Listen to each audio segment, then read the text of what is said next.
అంటే TV remuneration కి cinema remuneration కి ఎంత తేడా ఉంటుందండి? ఆల్మోస్ట్ నాకు సిమిలర్ గానే ఉంది. I'm happy with that.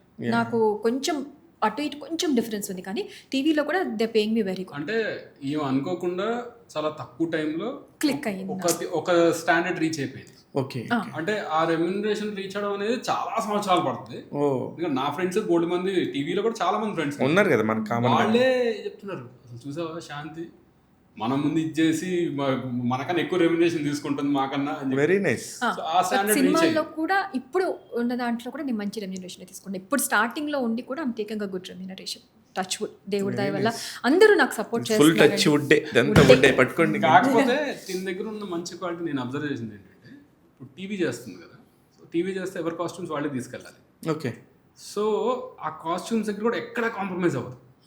తను వేసుకునే కాస్ట్యూమ్ దగ్గర నుంచి జ్యువెలరీ దగ్గర నుంచి చాలా ఇదిగా, అంటే ఒక పెద్ద సూట్ కేసులు 2-3 ఉంటాయి. మరి మా ఏవిఎస్ గారు అమ్మాయి అంటే ఏమనుకున్నావా నువ్వు? అంటే మనల్ని మనం ప్రెజెంట్ చేసుకోవడంలోనే ఉంటుంది.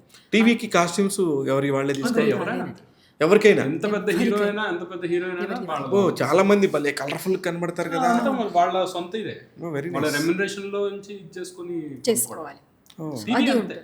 అంటే డైరెక్టర్ క్యారెక్టర్ చెప్తాడా మీకు ఇలా ఉంటుంది? మనకి లుక్ ఒకటి ఫస్ట్ ఉంటుంది, ఒక లుక్ టెస్ట్ లాగా మనకి సినిమాలకి ఎలా అయితే ఉంటుందో లుక్ టెస్ట్ అలానే ఉంటుంది. ఒక లుక్ చెప్తారు ఈ లుక్ అంటే.